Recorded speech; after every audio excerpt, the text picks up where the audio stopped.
Hey guys, what is up? Welcome back to the channel. We got another golf ball review today, and this one is a brand new one for the 2024 season. It's a continuation of a model that did extremely well in my top 100. If you've seen the title, you know we are talking about the brand new Callaway Chrome Tour. Brand new for the 2024 season. Let's dive right in.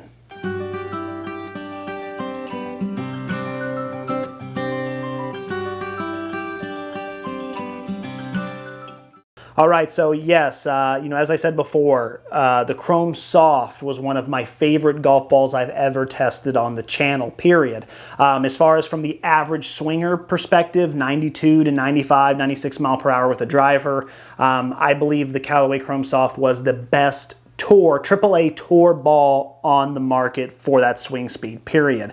Amazing numbers, jumps off the club, good soft feel, you name it. It actually made number 10 in my top 100 as far as balls I've reviewed on the channel. All of you who have watched know I love it. So when I found out that they were coming out with the Chrome Tour to replace it, I was a little nervous because basically what I'd heard was that Callaway had said, hey, a lot of people didn't like the name Soft. It turned a lot of pros away. They wanted something, more, tour-like, having that, forgiveness and that feel and that workability and yada, yada, yada, all the stuff that is going to make it probably not for the average swinger anymore. So I'm a little nervous about that, as well as the price point. The price point now is $55 a dozen, which if you're new to the channel, we're about value here. So, one of the things I actually harped on the Chrome Soft was the fact that it was $46, $47, $48 a dozen, somewhere in that range. Now that it's gone up to $55, it's not looking good. I don't know how this golf ball is going to be able to crack the top 10 and work its way into the top 10 with a value score that low.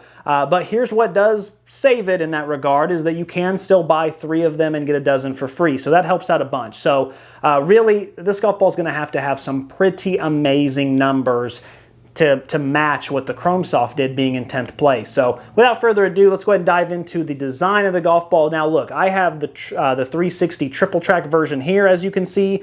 I actually like this golf ball a lot. I like the triple track. Callaway has done an absolutely incredible job over the last couple of years with just really trying to hit every market as far as, if you want to align your ball with pictures, like on the TP5, the Pix model, they do that now. They have the triple track. They have the 360 triple track. They have all kinds of limited editions and fun things, fun colors, it's just whatever type of golf ball you want to play, Callaway has it covered, period. So here is, of course, like I said, I have their 360 triple track one. Love the look of it, love the feel of it. It does kind of have more of a tour-like feel. It doesn't feel soft as the other one. The dimple pattern's always really nice. Yeah, overall, as far as the design of a golf ball, this is a perfect score. I mean, they do everything you would want to do. It feels premium. It looks premium. It has a nice, good coat of urethane on it.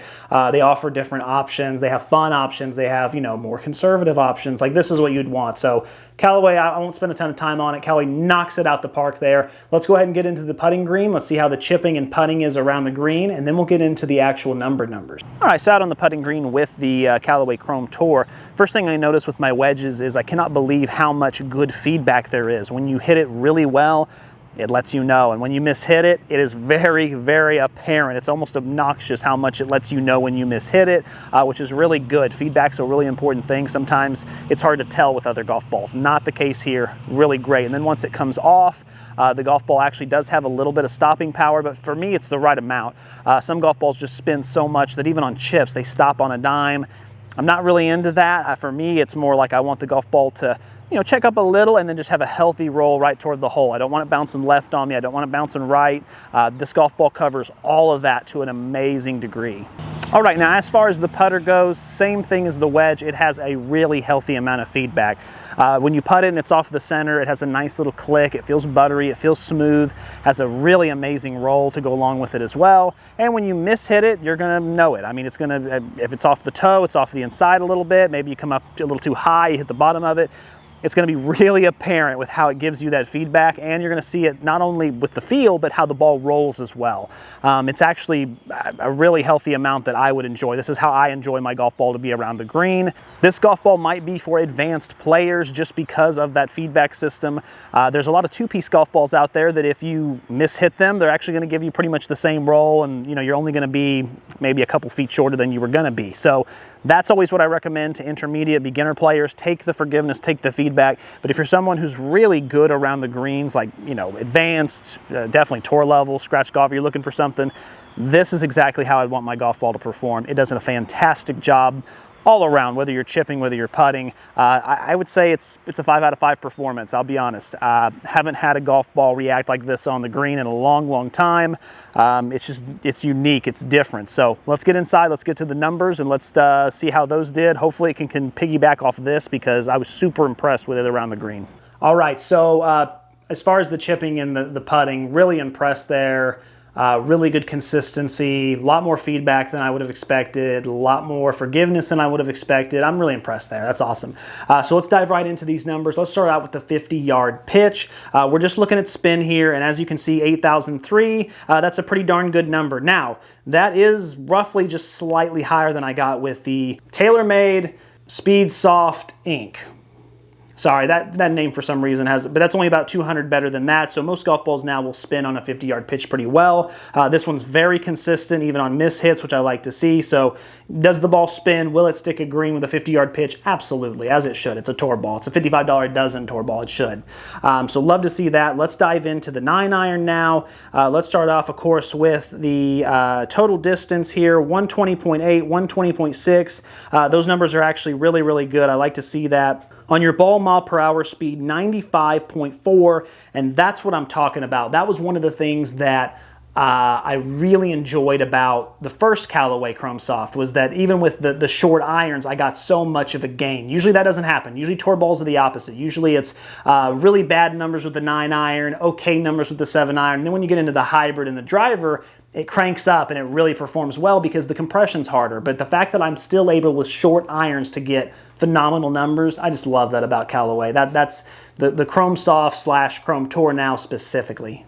All right, so let's get into the 7-iron now. Let's start off by looking at the spin number, 5,880. Now that is pretty low actually, which isn't uncommon. The Pro V1 had around that number exactly too, so it seems pretty common to get that with a tour level golf ball. It's weird that the 2-piece and 3-piece value balls are spinning so much more on 7-iron hits, mid-iron hits in general.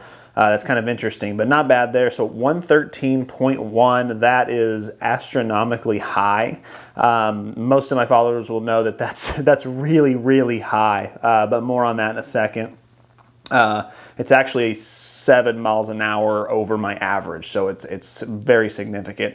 157.5 on your total distance, 156.4, so it looks like it does have some stopping power still, and it launched just a little bit high at 19.8.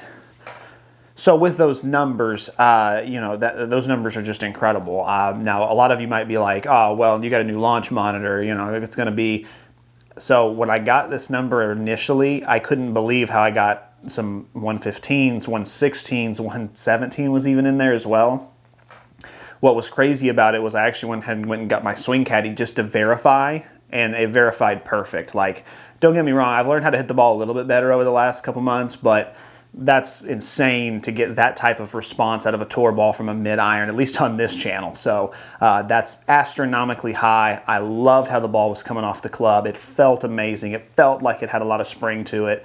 And seeing all these numbers across the board is just incredible because it's so much. I mean, if I had to nitpick it, I'd say I definitely would like a little bit more spin. I'd sacrifice 2 or 3 yards if I could get a little bit more stopping power, but overall, that's still really great. Let's dive into the 5 hybrid. Let's see if that continues on this. Starting off with the spin, we have 5,492, which, compared to what I used to do is extremely high, but now because I have the new launch monitor, that's maybe in the middle. That's kind of what the Speedsoft Ink did too. We'll have to find out. Now where again, this ball really jumps off the club, both metaphorically and literally, 123.6 on your ball mile per hour speed. That's just incredible. That's probably the highest I've ever had. Again, it just jumped off the club. 178.8 total distance, 177.2. So the ball has some stopping power, and also, I mean, that's actually above what my normal 5-iron would do. My normal 5-iron would probably be 170, 175. So getting 177 is definitely a boost, and it's obviously because of that 123.6 ball mile per hour speed. So again, I mean, those numbers are top tier. I mean, I think that's 2 records broken for ball speed. So again, am I hitting the ball a little bit better? Probably. You know, working at a golf course and being around pros all the time, you learn a thing or two. But seeing those type of increases with a ball, you can just tell when a ball is really coming off the club well, and this one definitely was. But let's hope it can finalize it and keep it going into the driver.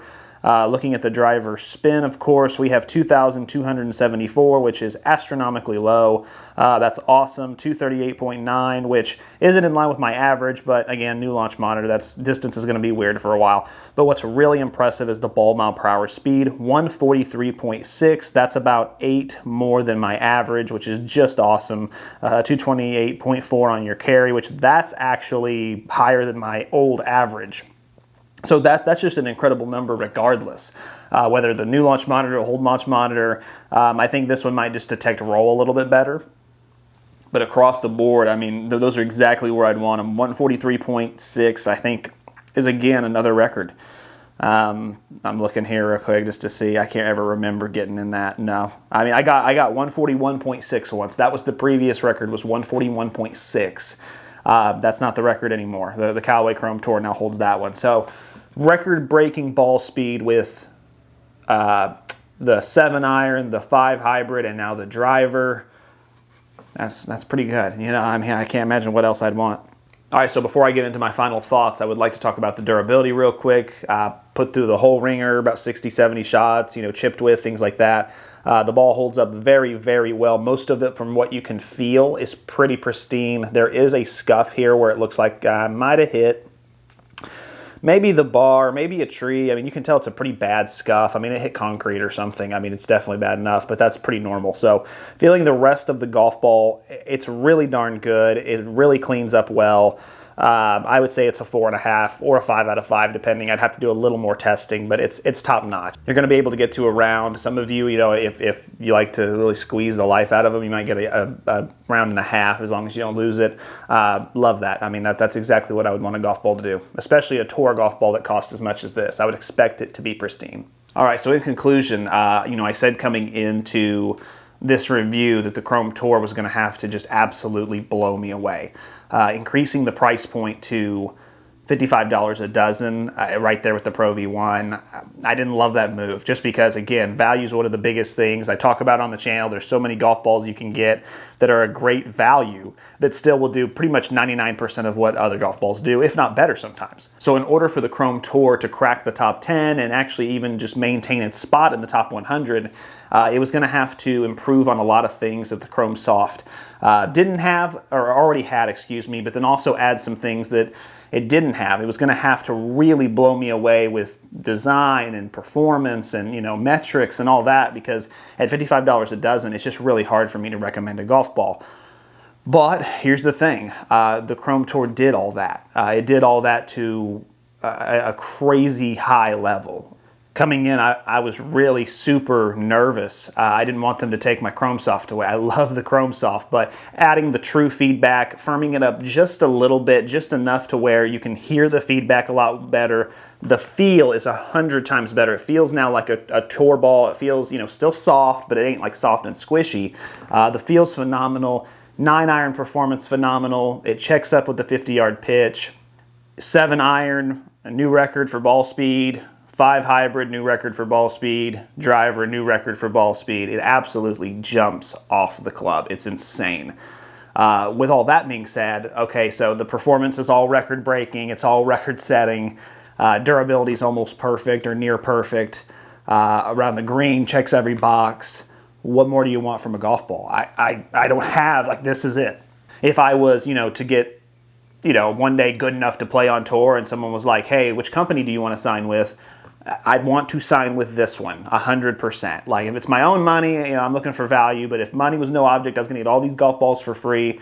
At this moment, this is what I would play, 100%. So since the golf ball did all that, I mean, it came in, it had better numbers, it had a better feel, it had better green side control, it had everything across the board. So what that means is that, you know, and I've ran these numbers, I've tried it a couple different ways.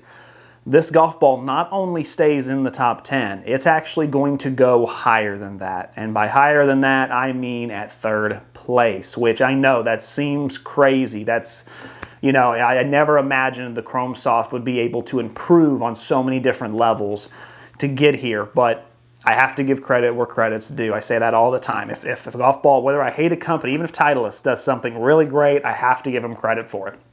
A good golf ball is a good golf ball. If it performs, it performs. That's what the Chrome Tour did for me. And yes, if it wasn't for the price point, if the price point was at $45 a dozen, around that, it'd be number one. It absolutely would. The value score on this ball hurt it so bad that it pushed it to number 3. Really impressive. I never imagined a tour golf ball, a AAA tour golf ball could make it to the top 3. I just didn't even really think it was possible with the value score because the value score would just knock it down so much. But yeah, I mean, if it had a better value score, by far it would be the best golf ball on the channel. So give it a shot, try it. If you're looking for a tour level golf ball and you're a swinger who, you know, you only drive the ball about 250, 260 really. As far as a faster swinger, I wouldn't know, but if you're in that average realm, weekend warrior, and you're good enough to have a tour level golf ball, you're good enough to work it a little bit, and you're good enough to, you know, just want to see a good performing golf ball and you don't really care about the money, this is the one. Period. I'm not going to recommend another one to you. Right now, this has blown me away so much, I just can't imagine anything being better. So until we test more golf balls, until we get more in depth in 2024, maybe that'll change a little bit, but as of right now, I'm just still trying to wrap my head around the performance of this golf ball. So as always, guys, keep watching to keep saving and keep learning. Until next time.